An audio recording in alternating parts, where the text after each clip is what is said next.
Hi, it's Kim. Hi, it's Kristine.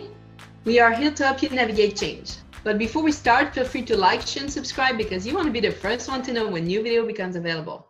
So sometimes we get some news or a situation goes in a direction where it wasn't the direction that we wanted it to go.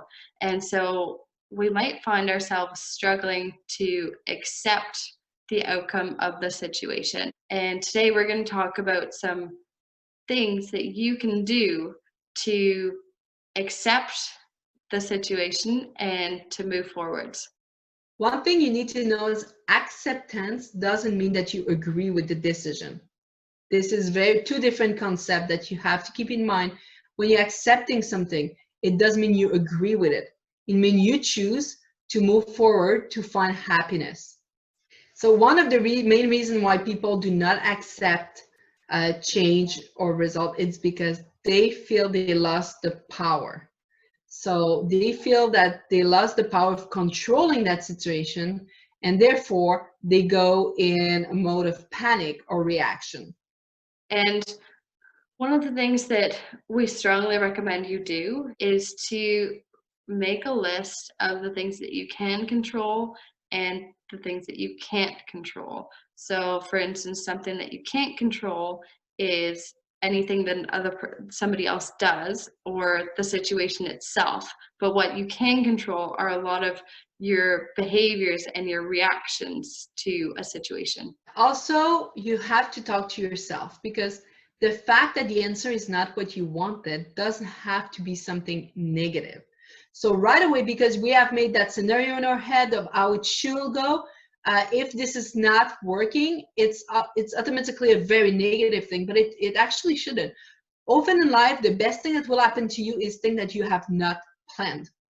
So be open to not necessarily just fix on the negative of the situation, but to look at the situation in a broader image and see what around it make it that on the long term it could be a good thing for you. Also, when you're looking at the situation, like let's say it's a relationship ending, and when you look at that relationship, is it different than the other relationships that you've had? Like, do you find that you attracted a healthy relationship, or do you find that it ended before there was too much drama and chaos that bled into other areas of your life? Like, really kind of assess if you have grown and the lessons that you've learned that you can apply to different situations.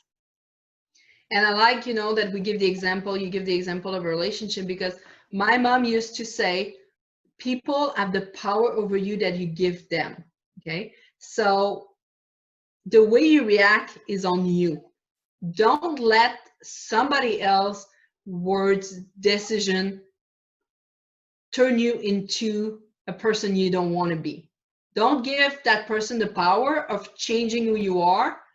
Just take on back the power and learn to know yourself better and project the life you want in the future. One of the biggest growth opportunities that you have is when something ends or something really doesn't go your way. So, whatever you're feeling right now, this is the time to look at it. Don't try to shove it out of your head and focus on things. This is a moment in time where you can really evaluate, how am I feeling? How am I going to process these thoughts? Why am I feeling like this? What can I do to make myself feel better? Because if we keep shoving our feelings down and not working through them, it can either put us in the same kind of situation next time. So, for instance, let's say you attracted somebody who is emotionally unavailable. It could cause you to attract somebody that's emotionally unavailable the next time simply because you didn't work on yourself and your thoughts. Or, if you work on things, it can bring you to a much better place simply because you'll be in a different space mentally than you were before. So, you could go from attracting emotionally unavailable people who don't want to commit to all of a sudden having people who are emotionally available and ready for a long-term commitment. And to be able to get to where Kristen talked to you, it's about practicing the let it go. And I want to bring it forward because people believe that let it go is saying, okay, I don't care, it's done, past in the past, I'm going forward. Let it go process is actually a very, very long process that's going to make you face all the emotion and learn the lesson, like Kristine said. But don't expect to be able to do that process within 2 hours, because most likely a real time where you let it go, it's going to take a long time for you to process. So be nice enough with yourself to let yourself go through that process and be honest with yourself. Another thing too is when you walk away, I always like to say, I want to walk away with grace. So if I want to walk away with grace, I want that when I look back at whatever ended, that I laughed with grace. I didn't scream. I didn't say things that I regretted. I didn't send an image of myself that it's not me. I was truthful about myself the entire time. You know, I was honest with myself. I had standard. I respected them, and I made the person know that was my standard. But I walked away with my head high, knowing that I did everything I could, and that it's on that person to continue the journey alone now. I love that.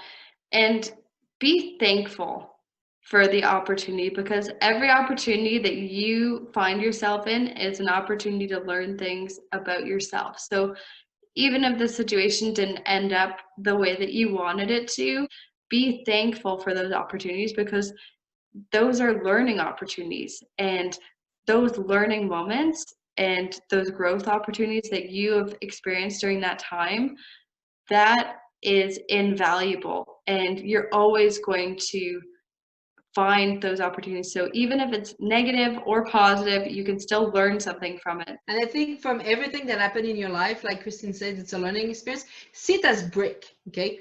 You building up. Everybody wants to build up. Nobody wants to build down. So that job that is not being renewed taught you some major skill that's going to help you go up and go up and go up. And your goal is to go up. So embrace those experiences and look for the next challenge or the next adventure or your next opportunities. And this work as well in relationship, okay? That relationship you had, you know, the first boyfriend, girlfriend we have, we all gonna agree that love was beautiful and it was, and then we learned, okay, you know what? Maybe, you know, just being inflated with each other and wanted to kiss each other wasn't enough for a relationship. So next time I'll be looking for trust. And then you get in the other relationship, you say, okay, I have physical attraction, I have trust. Communication was missing. Now I know that communication is a major brick in you know, building a stable relationship. And then you will go up, go up, go up. But in order to be able to go up, you have to do what Kristine said, you know, do the process and be honest with yourself, move forward and learn from it. So we hope that you enjoyed today's video on struggling with acceptance, and we hope that after watching it, you are now able to find ways within yourself to accept the situation and move forward. If there are any other topics that you would like us to cover, please place them in the comment section below. And don't forget to like, share, and subscribe. And we'll see you again soon. Bye. Bye.